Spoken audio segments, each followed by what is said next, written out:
ওম নমঃ শিবায়। নমস্কার দর্শক বন্ধুগণ, আমরা আজকে আরেকটা গুরুত্বপূর্ণ ভিডিও নিয়ে আলোচনা করব। আজকের আলোচনার বিষয় হচ্ছে মকর রাশি জাতক-জাতিকাদের জন্য সূর্যের গোচর অত্যন্ত গুরুত্বপূর্ণ। আপনার রাশি থেকে সূর্যের গোচর করছে কিন্তু অষ্টম ঘরে, অতএব এই জায়গায় থেকে আপনাকে সূর্য নিজের রাশিতে উপস্থিত হয়েছে। যদিও বা এটা অষ্টম ঘর, তবে সূর্য নিজের রাশিতে উপস্থিত হয়েছে, তার সঙ্গে রয়েছে বুধ।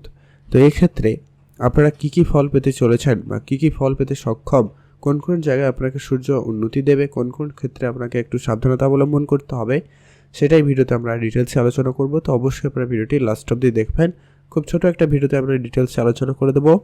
আপনারা ভিডিওটি না কেটে না স্কিপ করে ভিডিওটি লাস্ট অবধি দেখবেন। আর আপনি যদি মকর রাশির জাতক জাতিকা হয়ে থাকেন তো অবশ্যই একটা লাইক করবেন, নাও হয়ে থাকলে অবশ্যই ভিডিওটি শেয়ার করতে ভুলবেন না কিন্তু। তো চলুন ভিডিওর মূল আলোচনায়, মূল অংশে চলে যাই। চলুন আমরা আলোচনা করছি দেখি আপনার রাশি থেকে অষ্টম ঘরে কিন্তু সূর্যদেবের উপস্থিতি, তার সঙ্গে বুধ রয়েছে। আপনার শ্বশুরবাড়ির সঙ্গে আপনার সম্পর্কটা যদি খারাপ হয়ে গেছিল, প্রথমত সেটা ঠিক হয়ে যাওয়ার সম্ভাবনা থাকতে চলেছে। যদি আপনাদের ঝগড়া বিবাদ চলছিল, এমনটা যদি কেস হয়ে থাকে, তো সেটা কিন্তু আপনার ঠিক হবে। বা কারো কারো ক্ষেত্রে এটার উল্টাটাও হতে পারে, ভালো ছিল খারাপ হচ্ছে, এমনটা কিন্তু আপনারা লক্ষ্য করবেন। আর আপনাদের হঠাৎ করে কোনো কিছু প্রাপ্তির যোগ সম্ভাবনা তৈরি হবে। আপনাদের হঠাৎ ইনকাম, হঠাৎ কারোর সঙ্গে দেখা হওয়া, হঠাৎ কোনো কিছু ঘটনা ঘটা, এই ব্যাপারগুলো কিন্তু আপনার সঙ্গে ঘটতে চলেছে। তবে হ্যাঁ, আপনার আর্থিক পরিস্থিতি কিন্তু ভালো থাকবে। আর্থিক ব্যাপারটা কিন্তু আপনাদের উন্নতির দিকে যাচ্ছে। নতুন করে আপনার অর্থ উপার্জনের রাস্তা খুলে যাবে। আর আপনাদের সূর্যদেবের মতো প্রখর যে ব্যাপারটা কিন্তু আপনার ভিতরে থাকবে, আপনার পার্টনারের মধ্যে কিন্তু এই ব্যাপারটা কিন্তু খুব ভালো থাকবে। আপনার পার্টনারের পক্ষে এটা কিন্তু একটা শুভ ব্যাপার ঘটতে চলেছে। আপনাদের ইনকাম স্থিতি যেমন ভালো থাকবে, আপনার পারিবারিক ক্ষেত্রটাও কিন্তু যথেষ্ট পরিমাণ ভালো থাকার সম্ভাবনা রয়েছে। যদি কোনো রকম নেগেটিভিটি চেয়েছিল, কোনো রকম ডিপ্রেশন, নেগেটিভিটি এরকম ছিল, এই জায়গাগুলো থেকে আপনারা রেহাই পাবেন।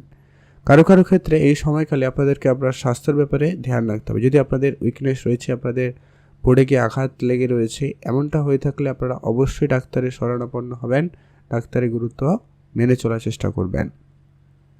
বুধের এখানে উপস্থিত আপনাকে যেটা ফল দেবে, যে কি আপনার কমিউনিকেশন স্কিল, আপনার ভালো করে বুধ সোজা দৃষ্টি রাখছে আপনার কিন্তু দ্বিতীয় ঘরে, অতএব আপনার পারিবারিক ক্ষেত্র, আপনার আর্থিক ক্ষেত্র, এটার দিকে খেয়াল রাখছে। শনিদেবের দৃষ্টি কিন্তু এখানেই রয়েছে, আপনার অষ্টম ঘরে, সপ্তম ঘরে। সপ্তম দৃষ্টি শনিদেবের অষ্টম ঘরে রয়েছে, যেটার অবস্থা, যেটা থেকে লক্ষ্য করা যাচ্ছে যে কি আপনাদের এই সময়কালে অবশ্যই কিন্তু দেখে চলতে শনিদেবের বক্রী প্রভাব চলছে। অতএব আপনার ভিতরে কখনো কখনো রাগ যেতে একটা ব্যাপার রয়েছে, আর শনির সাড়ে সাথেই কিন্তু একটা দশার ব্যাপার রয়েছে। তো আপনার উপরে সেটা কিন্তু অবশ্যই গুরুত্ব রেখে চলতে হবে। আপনারা একটু সাবধানের সঙ্গে চলাফেরা করবেন। দ্রুতগামী যানবাহন চলাচালনের সময় একটুখানি অবশ্যই এক্সট্রা সতর্কতা অবলম্বন করবেন, এটা জরুরি রয়েছে। আপনার খরচপাতি একটুখানি ধ্যান রাখতে হবে, এটা কিন্তু অবশ্যই খেয়াল রাখবেন। তবে যারা চাকরির জন্য চেষ্টা করছেন, তাদের ক্ষেত্রে চাকরির যোগাযোগ হয়ে যাওয়ার সম্ভাবনা অত্যন্ত ভালো রয়েছে। তবে হ্যাঁ, পরিশ্রম আপনাকে অনেক বেশি রাখতে হবে। ভাগ্য রিলেটেড আপনি কোনো কিছু যদি কাজ করতে চাইছিলেন, সময়টা অত্যন্ত ভালো। ভাগ্য রিলেটেড আপনি যে কোনো ধরনের কাজ করতে পারবেন, সে জায়গাটায় আপনাদের কিন্তু বেশ ভালো লক্ষ্য করা যাচ্ছে বা যাবে। আপনার যদি কোনো রকম কম্পিটিশন কোনো জায়গায় অংশগ্রহণ করেছেন, সেই জায়গাটায় আপনার সফলতা খুব ভালো থাকবে। আপনারা কোনো রকম প্রতিযোগিতায় ভালো একটা দিক পেতে চলেছেন বা ভালো একটা জায়গা আপনারা পেতে চলেছেন, সে জায়গায় কিন্তু অত্যন্ত ভালো সময় যাবে। আপনাদের যেটা সব থেকে গুরুত্ব রাখতে হবে, আপনার পারিবারিক পরিবেশ খুব ভালো থাকবে, পরিবারের দিকটা অত্যন্ত ভালো যাচ্ছে। আপনার নাম যশ একটা বাড়ার সম্ভাবনা থাকবে, সে জায়গাটায় আপনাদের দিনটি খুবই ভালো যাচ্ছে। আপনারা ভালো থাকবেন এবং সুস্থ থাকবেন। তো এই ছিল গুরুত্বপূর্ণ আলোচনা মকর রাশি জাতক-জাতিকাদের জন্য। সূর্যের গোচর, আপনাকে সূর্যদেব এই কয়েকটা জায়গায় উন্নতি দেবে, আর কয়েকটা জায়গায় কিন্তু আপনাদেরকে সাবধানতা অবলম্বন করতে হবে। আপনারা কয়েকটা উপাচার হিসেবে ফলো আপ করতে পারেন। প্রত্যেক দিন অবশ্যই সূর্যদেবের অর্ঘ্যদান করবেন, অতএব সূর্যদেবকে পুজো করে দিনটি শুরু করবেন স্নান করে। তো সেক্ষেত্রে আপনার দিনটি খুব ভালো যাবে। শনিদেবের পুজো অর্চনা অবশ্যই আপনারা করতেও পারেন। আর হনুমান চল্লিশা অবশ্যই পাঠ করবেন প্রত্যেক দিন। হনুমান চল্লিশা পাঠ করা আপনার জন্য অত্যন্ত কিন্তু খুবই লাভজনক হবে। এটা আপনারা অবশ্যই ফলো আপ করবেন, এটা কিন্তু অবশ্যই আপনাদের জন্য উন্নতি দিতে পারে। তো তো এই কয়েকটা বিষয় অবশ্যই আপনারা খেয়াল রাখবেন, আপনারা ভালো থাকবেন, সুস্থ থাকবেন। মকর রাশি জাতকেরা একটুখানি আপনারা বেশি সতর্কতা অবলম্বন করবেন।